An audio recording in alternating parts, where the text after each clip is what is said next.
नमस्कार बच्चों। मैं Shrimati Swarnlata Singh, associate professor in home science, clothing and textile. बच्चों, सबसे पहले नव वर्ष की शुभकामनाएं आप लोगों को, और आप लोगों का स्वागत है मेरी दूसरी क्लास में। इससे पूर्व में मैंने आपको अपने बारे में और जो सब्जेक्ट मैं आपको पढ़ाऊंगी उसके बारे में बहुत शॉर्ट में बताया था। आज मैं आपको विधिवत तरीके से पढ़ाने की कोशिश कर रही हूँ। उम्मीद और आशा करती हूँ कि आपको सब समझ में आएगा। और पहले वाले वीडियो को देख के भी देखा होगा और आपने वो समझने की कोशिश की होगी। कॉन्सेप्ट ऑफ हेल्थ, अपना जो सब्जेक्ट है वो है कम्युनिटी हेल्थ एवं फैमिली वेलफेयर, जन स्वास्थ्य एवं या सामुदायिक स्वास्थ्य एवं परिवार कल्याण। उसकी प्रथम यूनिट में पहला ही टॉपिक आपका है हेल्थ का, जिसके बारे में बड़ा इंट्रोडक्टरी वीडियो मैंने आपको इससे पूर्व भेजा था। अब है कॉन्सेप्ट ऑफ हेल्थ। हम हेल्थ के बारे में पहले एक बार देख चुके हैं। आज हम सिस्टमैटिक तरीके से इस टॉपिक को पढ़ते हैं। सबसे पहले है डेफिनेशन ऑफ हेल्थ। बहुत सारे मनोवैज्ञानिक, शिक्षाविद, डॉक्टर्स लोगों ने हेल्थ की एक अलग डेफिनेशंस दी हैं। सबने अपने अपने विचार और अपने अपने मतों के अनुसार हेल्थ को परिभाषित किया है। वेबस्टर के अनुसार स्वास्थ्य शरीर, मन या आत्मा में स्वस्थता की अवस्था है जिसमें व्यक्ति को किसी भी प्रकार का शारीरिक रोग अथवा पीड़ा न हो। कहने का मतलब है कि वो व्यक्ति स्वस्थ है जिसको कि किसी भी प्रकार की कोई भी शारीरिक रोग या कोई दर्द ना हो, वो व्यक्ति स्वस्थ है। जे.एफ. विलियम के अनुसार स्वास्थ्य जीवन का वह गुण है जो व्यक्ति को अधिक समय तक जीवित रहने, सुखी रहने तथा सर्वोत्तम प्रकार से सेवा करने के योग्य बनाता है।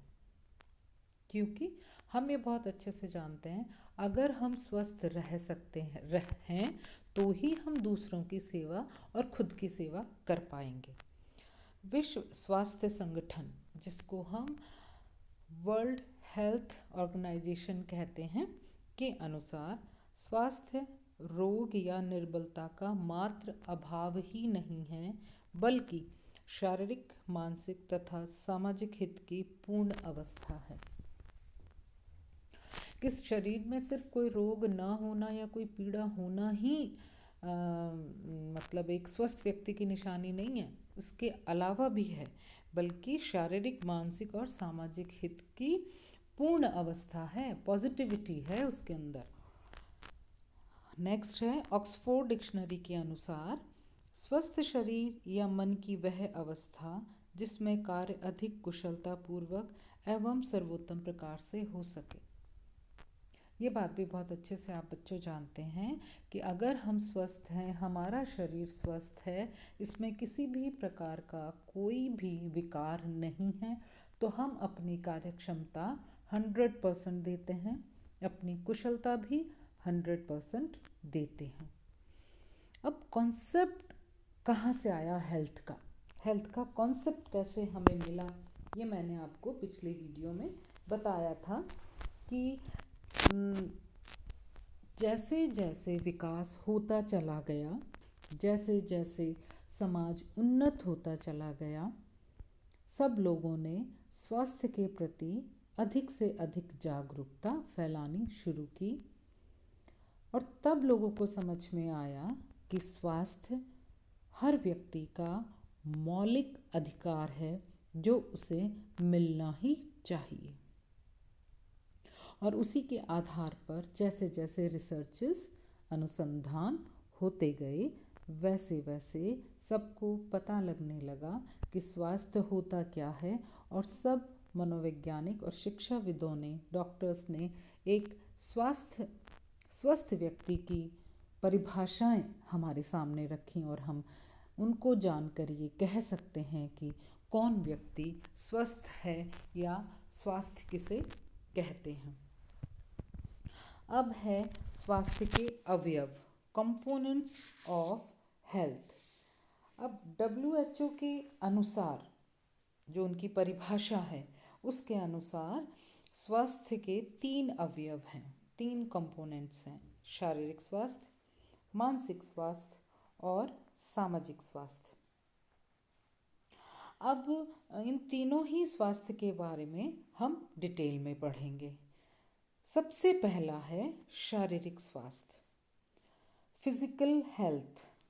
तो फिजिकल हेल्थ जो है, इसके अंदर सबसे पहले हम देखेंगे कि शारीरिक हेल्थ होती क्या है, शारीरिक स्वास्थ्य होता क्या है, पहले हम ये देखेंगे। शारीरिक स्वास्थ्य संपूर्ण स्वास्थ्य का एक प्रमुख अवयव है। शारीरिक स्वास्थ्य का अर्थ है शरीर के सभी बाह्य एवं आंतरिक अंगों का स्वस्थ एवं निरोग रहना तथा समन्वित होकर सक्रिय रूप से कार्य करना।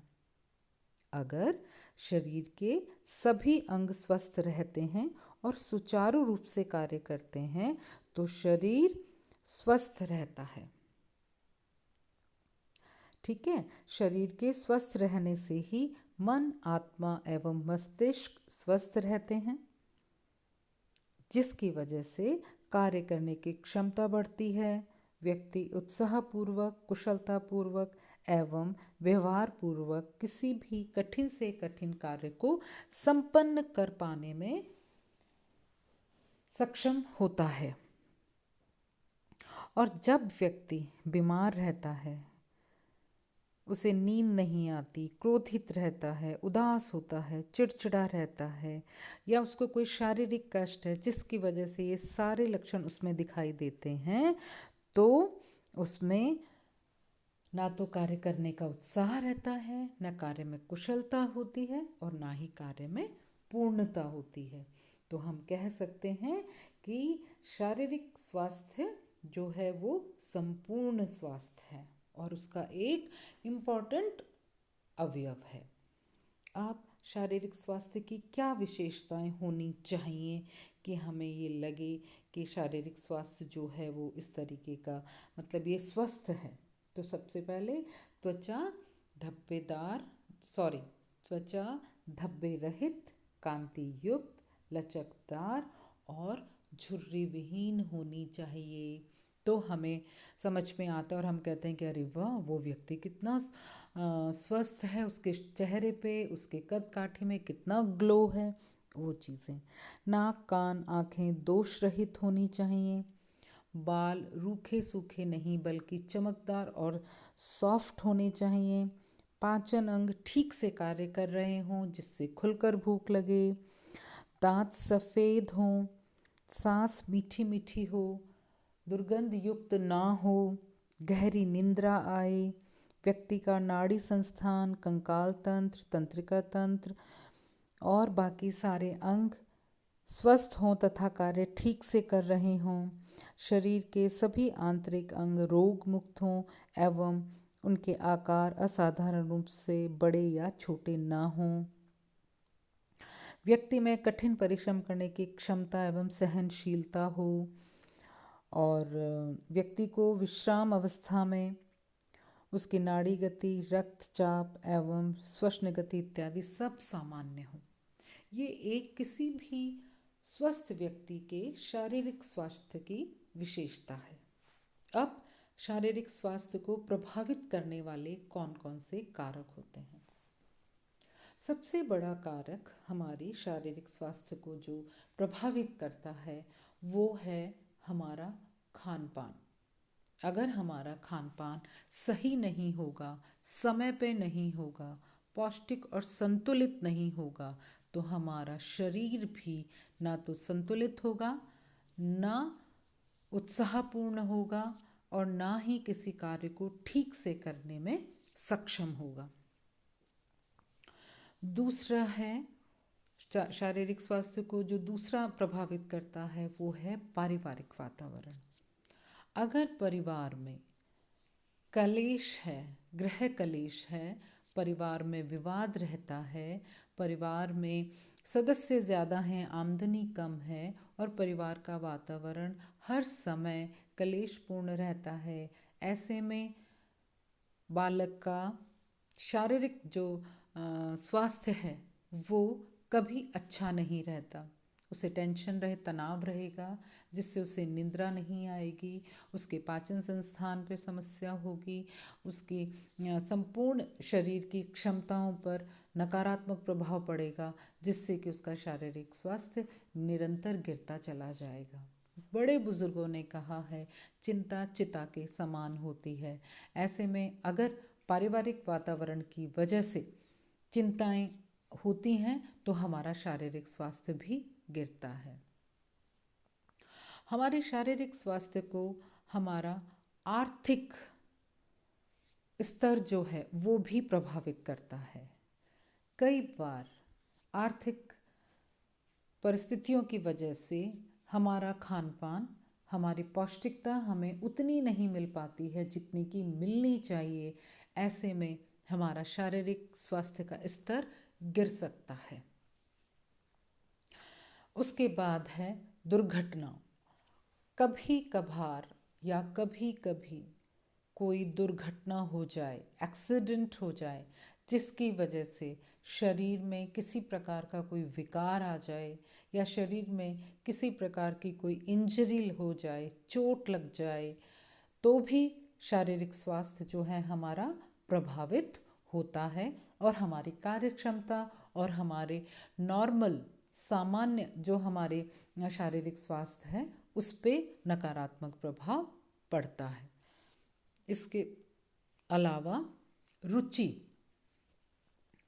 और अरुचि एक ये ऐसा फैक्टर है जो हमारे शारीरिक स्वास्थ्य को सबसे ज़्यादा प्रभावित करता है।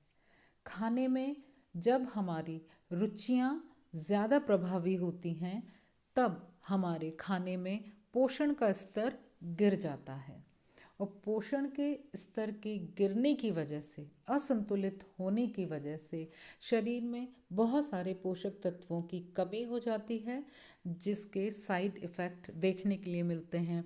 बालों का झड़ना, शरीर में दर्द होना, सिर दुखना, नींद न आना, तो इस तरह की विकार पैदा होते हैं जो कि शारीरिक अस्वस्थता को दिखाते हैं। तो हमें इन सभी बिंदुओं पर विशेष ध्यान देना चाहिए जो कि हमारे शारीरिक स्वास्थ्य को प्रभावित करते हैं। अगला है शारीरिक अस्वस्थता से बचाव के उपाय।